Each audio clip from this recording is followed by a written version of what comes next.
The Patriots reportedly could pull a surprise on draft night. That's where we start on this episode of Locked On Patriots.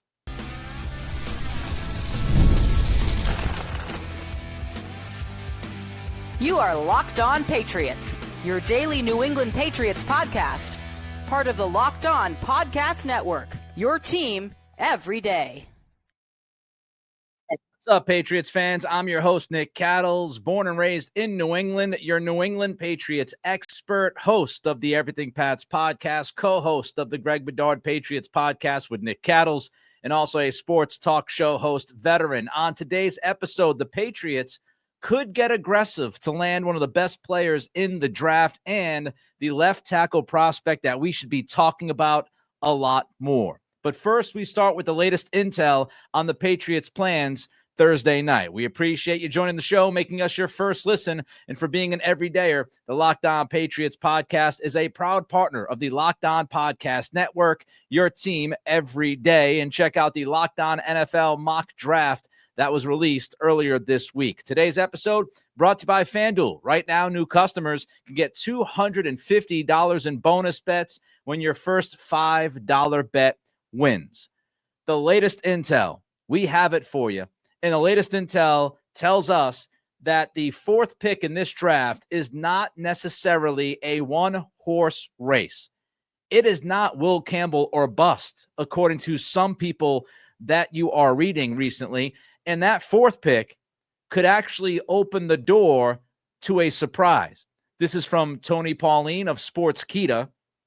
In my Notes and Rumors article from last week, I mentioned a word circulating in the league that the Patriots could pull a surprise and take on edge rusher with the fourth pick of the draft. On Monday, separate sources confirmed this and mentioned Jalen Walker as potentially the Patriots' choice, which is the second time I heard that name coupled with New England. That would throw a curveball at the top of the draft, but it makes sense considering the franchise is now being led by Mike Vrabel, a defensive-minded head coach. Later Monday, Pauline writes, I confirmed that the Patriots had a decent-sized contingent in attendance at last Thursday's workout on the Georgia campus, which featured Walker and Mykel Williams. They later took Walker out for lunch. You don't take somebody out for lunch this late in the process unless you are legitimately interested in that someone. You're not going to waste a lunch date, not in mid to late April. The clock's ticking. You're about a week away from making your pick at number 4. If you're taking somebody out to lunch this late in the process, you're doing it for a reason. Walker seems to be, from everything you read, whether it's Mike Reese or Albert Breer or Tony Pauline, Jalen Walker seems to be the Patriots' top choice if they decide to choose defense over offense at number 4. It feels like it's Walker versus Campbell. If the Pats want to go offense, they're going to draft Campbell. If the Pats want to go defense, they're going to draft Jalen Walker. Now, of course, this all could change. The math could change if Abdul Carter falls to them at 4, if Travis Hunter falls to them at 4, which not many people expect to happen, especially when we're talking about Travis Hunter. So this math can change depending on what happens in the top 3 picks, which we'll get to a little bit later on during this episode. But right now, in a vacuum, you're sitting there at number 4, and you either have Jalen Walker or Will Campbell on your board at the top. That's what it feels like to me. And if the Patriots decide to go defense, maybe they like the defensive end projection of Jalen Walker more than they like the left tackle projection for Will Campbell. If they go defense, it feels like it's going to be Walker. If it's offense, it'll be Campbell. Now, of course, we also have to mention that you are responsible. When you are an organization getting ready for the draft, you are responsible for every single solitary scenario that can play out. Mike Vrabel, Elliott Wolf, Ryan Cowden, they get paid what they get paid to be ready for anything to happen on draft night, whether that's Carter falling to them at 4 or Hunter, or somebody calls them wanting to move up for Shadur Sanders, or somebody calls them to want to move up for another player. You have to be ready for every single scenario. Trade up, trade down, stick and pick. And so I wonder, Could this lunch with Jalen Walker not be about the 4th pick? Could this lunch with Jalen Walker actually be about trading down? And maybe, just maybe, the Patriots are doing that due diligence with Walker so late in the process because they feel there is still a chance that they could trade down in this draft, that somebody will come up to 4, they go down, and maybe, just maybe, depending on how far they go down, they feel like Walker, by far, is their best option at that pick. So this could be simply preparation for some kind of trade. Patriots might be thrilled drafting Will Campbell at 4. They might not care about anything else. If nothing pops up that surprises us, if there is no Carter, if there is no Hunter, if there's no, man, we can't turn that kind of trade down, if there's nothing like that, and they're sitting at 4, and they have to stick and pick, they could just feel great about rolling with Will Campbell and say, no, if we're staying at 4, Will Campbell's the pick. But if something comes up and we move down, we really love this kid Walker. And if we go down to 7, 8, 6, 10, whatever, if Walker is there, we want that guy.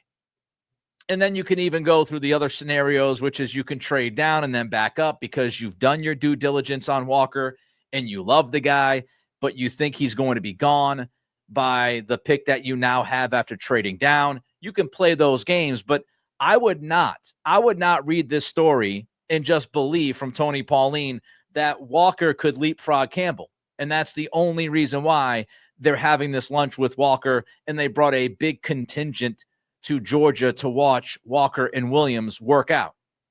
There could be other things at hand, including preparing for that trade down. Because I'm not quite sold that the Patriots would actually take Walker at number 4, because there is a boom or bust element to Walker.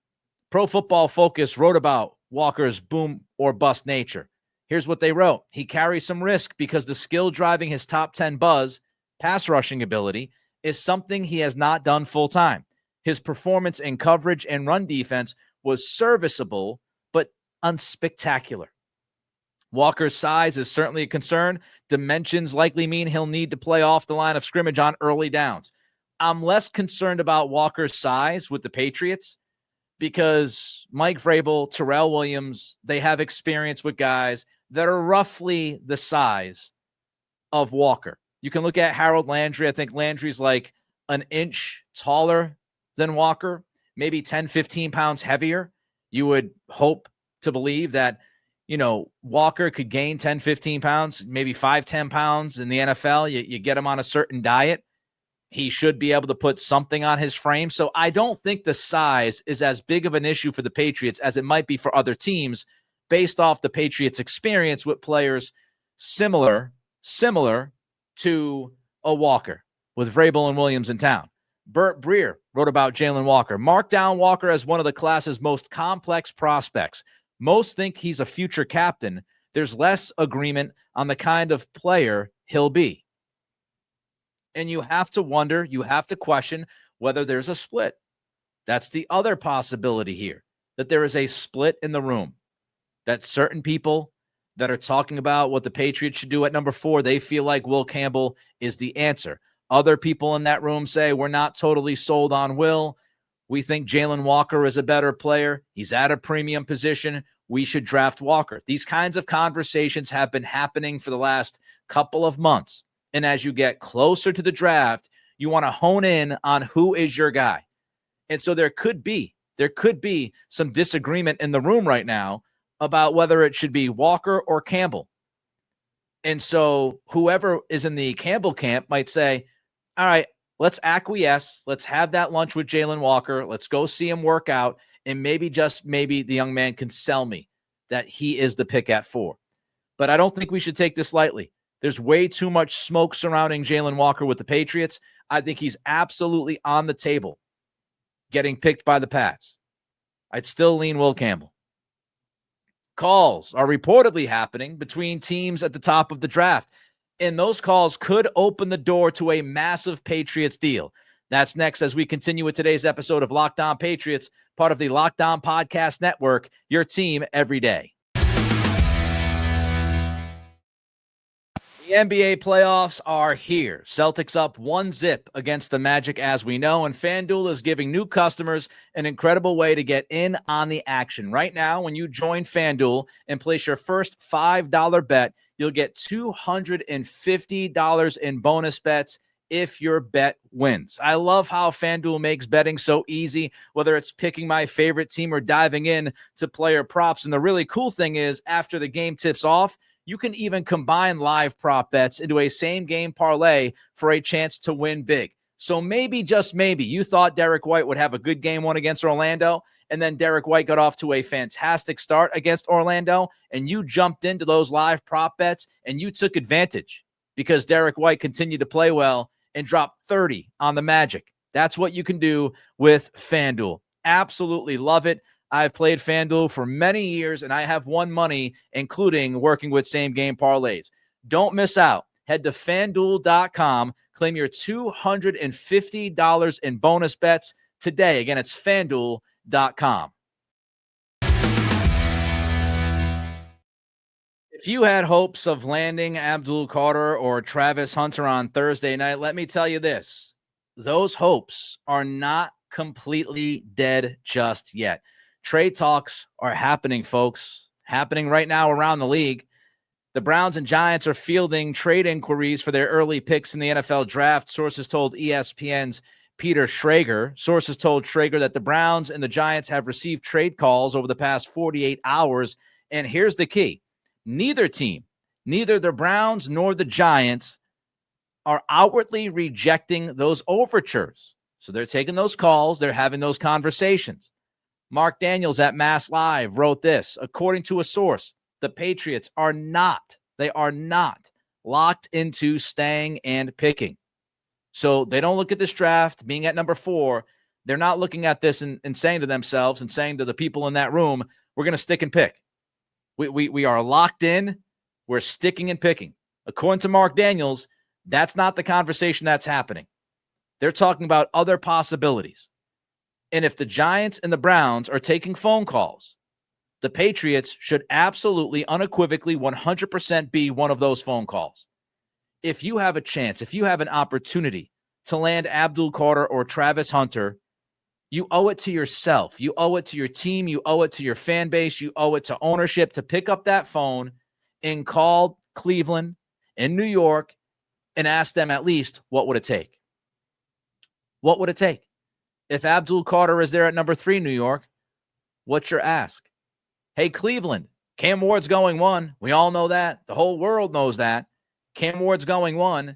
What would it take for you to deal that second pick so we can move up and draft Travis Hunter? You make that phone call. It would be malpractice if you didn't make that phone call. We're talking about premium positions and blue chip prospects. Defensive end / edge, Abdul Carter. He could possibly dominate NFL games for the next decade, getting after the quarterback time and time again. Travis Hunter, known as the best receiver in this class, and obviously would fill a need for you and would help Drake May for the next decade or so. We're talking premium positions. We're talking blue chip prospects. We're talking opportunity. And if you're the Patriots, the reason why the Patriots aren't necessarily in love with sticking and picking at 4 right now, they're not, quote unquote, locked in, according to Mark Daniels, is because there are so many questions about the players that will be left on the board for them. We've gone through this. There are all sorts of questions. Jalen Walker with his size. Is he a tweener? Mason Graham, his size. We've gone through it. Will Campbell, is he a There are so many questions at number 4. As you sit there, you realize that you're going to draft a flawed player. You're going to draft somebody who might not be perfect for you. Now, there are players like Ashton Genty, some would say Tyler Warren, who are clean prospects. They don't play premium positions. There could be some pushback. You could say, well, Josh McDaniels makes tight end a premium position, and I think that's a good debate. I think that's a good argument. I think it's a great counter. But I don't think the Patriots are looking tight end. I don't think they're looking at running back at number 4. They want that positional value. They want that positional versatility. And so when you're looking at Abdul Carter, you're looking at Travis Hunter, premium positions, baby. That's what the Patriots are looking at. Now, I don't think I do not think that Cleveland is going to pass on Hunter. Andrew Berry's out there calling him the Shohei Ohtani of football. I think the Browns have been mostly quiet about what they're going to do as a favor to the NFL. For the last month and a half, 2 months, everybody has known on God's green earth that Cam Ward is going to Tennessee. Everybody knows it. Tennessee finally came out this week and said, we're staying at 1. We have a consensus of who we're going to pick. Everybody knows who that's going to be. Cleveland knows. And Cleveland has known that Tennessee is going to draft Cam Ward. And with that being the case, Cleveland knows Travis Hunter is sitting there for them waiting to be picked. Now, yeah, they could draft Abdul Carter, but Hunter is the more clean prospect. Hunter is seen by, I believe, the majority of the league as the best player in this draft. So I don't think the Browns are passing on Travis Hunter at number 2. So inevitably, the question is, what would it cost the Patriots to move up to number 3 via a trade with the Giants? Now, I looked at some of the recent history, and we have to keep this in mind. Trading up for a quarterback is completely different than trading up for a non-quarterback. Teams are going to ask for more if you're trading up for a quarterback. That's why the Patriots not getting the first pick in this draft hurts so much, because they would have had Tennessee, New York, and Cleveland chomping at the bit to trade up to 1 to draft Cam Ward. And they could have taken advantage of that situation, but that's not where we're at. But there's nobody that's going to trade up. If you're the Patriots, you're not trading up to 2 or 3 to draft anybody but Hunter or Carter, non-quarterbacks. So we have to treat that differently. The best example could be the Arizona trade back in 2023. Arizona traded the 3rd pick and a 4th-round pick to the Houston Texans for the 12th pick, a 2nd-round pick, and then in the next year's draft, 2024, a 1st and a 3rd. It was a huge jump, though. You're jumping from 12 to 3. You're not jumping from 4 to 3. That's a completely different world. Houston obviously drafted Will Anderson. That's the move that they made. And they were willing to give up a 2nd-round pick, a future 1st, and a future 3rd. Arizona had a deal, swap that 1st-round pick and go from 3 down to 12, and also give Houston a 4th-round pick. So let's look at Jimmy Johnson's trade chart. The world-renowned Jimmy Johnson trade chart. The difference between the 3rd pick and the 4th pick, according to Jimmy Johnson's trade chart. I know some people might say, oh, Rich Hill has a trade chart. Bill Belichick said that most teams still stand by the Jimmy Johnson chart, so I'm going to use the Jimmy Johnson chart. The difference between the 3rd pick and the 4th pick in the draft, 400 points. So the Patriots have to make up 400 points to make this even. Trading the 4th pick, swapping 4 for 3, and also giving the Giants your 2nd-round pick, number 38, for just the 3rd pick, just that swap is too rich. Giving them number 38 to swap 4 and 3 is too rich of a deal. So here's the likely offer. 4 and 38, that's 2,320 points for 3 in a 4th-round pick at 105. That's 2,284 points. So 2320, 2284. That's the deal. That's how it would look. You're swapping your 4th pick for the 3rd pick, and you're giving up the 38th pick, and you're getting in return the 105th pick, which is that 4th-round pick from the Giants. Would you do that deal? Would you make that trade? Would you move up to 3, give up 38, and get back that 4th-round pick at 105? I would be willing to make that trade only if I have a left tackle solution. If I feel like I have a left tackle solution, I would make that trade. If I could make a deal for Colton Miller, as we talked about on this podcast just a couple of episodes ago, if I can make that deal for Colton Miller and I have a left tackle on my roster that I believe in, that is dependable, I'd make that deal. If I had some kind of trade cooked up where I could get into the 2nd round and find my left tackle in the 2nd round, I'd be open to that trade. But if If you can't do that, as tough as it is to say, because Abdul Carter could be special, I'm out. I'm out because I don't want the Patriots walking out of this draft without a capable left tackle.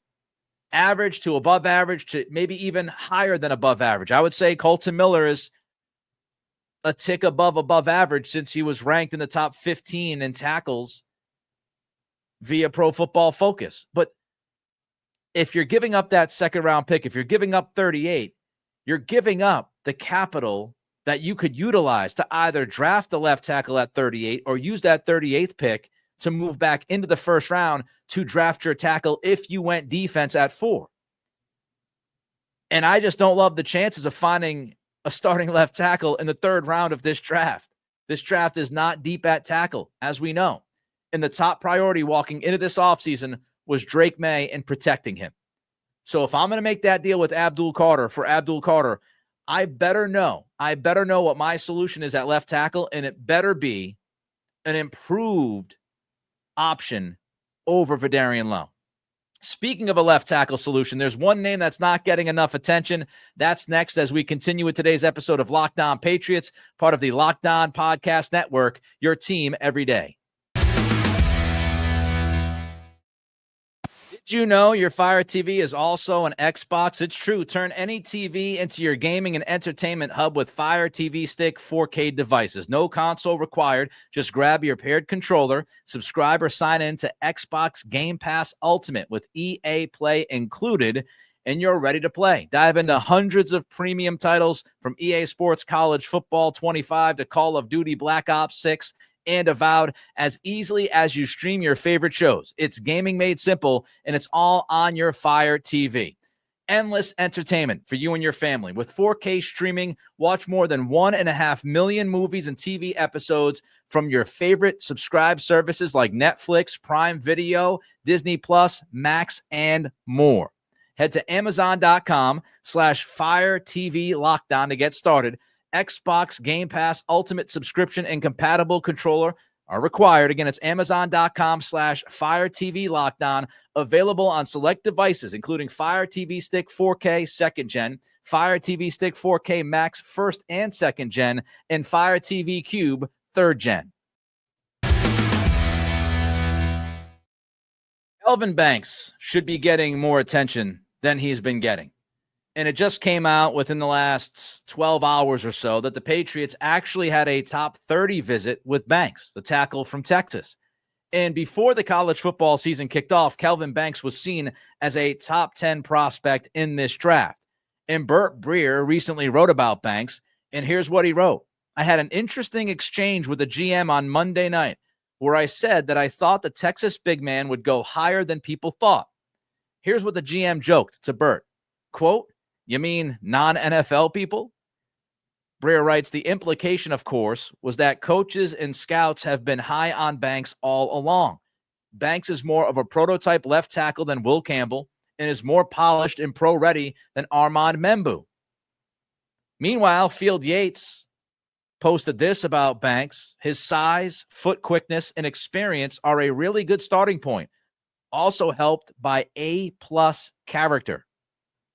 Kelvin Banks, as they all say, he checks a lot of the boxes. The character question. Is he a culture fit? Mike Vrabel wants adults. He wants mature players, mature young men who can handle the responsibility of being such a high draft pick. Kelvin Banks, according to those who know him, according to those who report on him, say that his character is A+. No character flaws. He'll walk into the room and he will be the guy that you want in that room. So character, check. He was productive in the SEC. Yeah, he had a pretty brutal game against Georgia. Jalen Walker, Mykel Williams gave him fits. You might not want to watch that game. I watched it live. Woo! Banks got cooked. But he also had a lot of good tape. And he played in the SEC.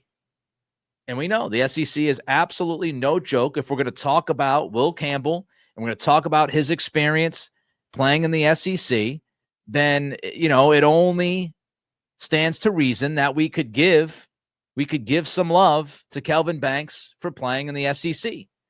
I've also talked about Will Campbell being young, and that matters here in the conversation. How young is a prospect? Because you can project that prospect out. If that prospect is 20, 21 years old, it's different than a 23, 24-year-old. My argument about Tyler Warren not being the guy at number 4, in part, has to do with him turning 23 next month.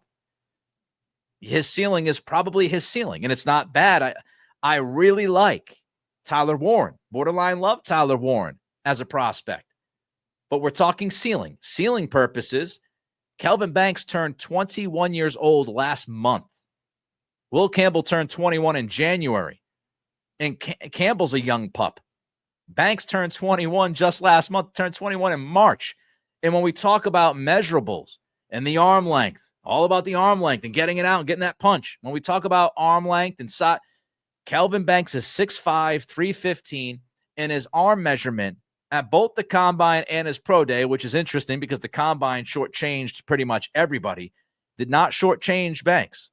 Banks had 33.5-inch arms at the Combine, and at his Pro Day, his arms measured 33.5 inches. So he has better arm length for the position of tackle. We talk about position versatility with Will Campbell. If Will Campbell doesn't work out at left tackle, then you feel really good about Will Campbell working out at guard, even though you don't want to draft the guard at 4th overall. The safer pick, as we have said, is Will Campbell at 4 because of that positional versatility. Banks has that similar positional versatility because Banks played left tackle at Texas, but many people will tell you that his best position could be left guard. So you're facing the same kind of question, a lot of the same questions. Banks doesn't have 34-inch arms, but he's got longer arms than Campbell. Both guys are 21 years old. Both guys were productive in the SEC. Both guys have no character concerns that we know of. Both guys have positional versatility. If you're projecting them, they could end up playing left tackle in the NFL and be just fine. They could end up sliding to left guard and end up being even better at that position. So there are a ton of similarities between Campbell and Banks. You could even say with that Banks film against Georgia, Campbell has some film that's not great. So you could look at certain games, you could look at some of the film from each guy and walk away saying to yourself, that's not the best film I've ever seen. So why is Banks not being talked about? Banks should be in this conversation along with a number of the other guys. And I'm guilty of it too. I haven't talked about Kelvin Banks enough. I talked a lot about him during the college football season, but I'm not sitting there pumping the tires of Kelvin Banks the last month, 2 months. But there are a lot of similarities. And the questions that we have about Campbell, some of the same questions we have about Banks. I'd be interested in Kelvin Banks if the Patriots traded down. Because even though there are some questions about the tape of Banks, and of course there are questions about the tape for Campbell, if you look at last year, Campbell had the better tape.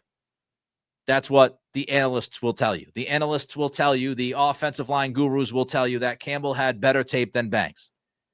And Banks is also more undisciplined. Even though Campbell's had some issues, Banks had 7 penalty flags thrown on him last year playing at Texas. He had 7 penalties called on him. And Greg Bedard, I was reading his write-up on Banks. And by the way, Bedard has also said that he's not totally a believer in Will Campbell's ability to play left tackle for the long term.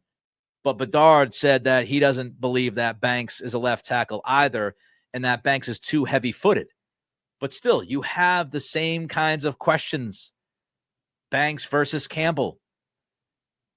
And, Campbell's a better athlete, quicker feet, but there are arguments for Kelvin Banks, and we should just keep that in the back of our minds in case the Patriots trade back. Kelvin Banks would not be the worst booby prize, as they say, in this draft. All right, that wraps up this edition of Locked On Patriots. On tomorrow's show, you kidding me? It's officially draft day. You know what we're talking about. Let me know your thoughts on today's topics. Reach out to me on Twitter at Nick C Radio. Don't forget to throw a comment in on the YouTube channel as well. And thank you. Thank you for making Locked On Patriots your first listen today. For your second listen, check out the Locked On NFL Draft with Damian Parson, Keith Sanchez. Things are heating up. Get the latest draft rankings, rumors, and the latest news every day. Every day, check that out. Speaking of day, have a great one, and we'll see you tomorrow.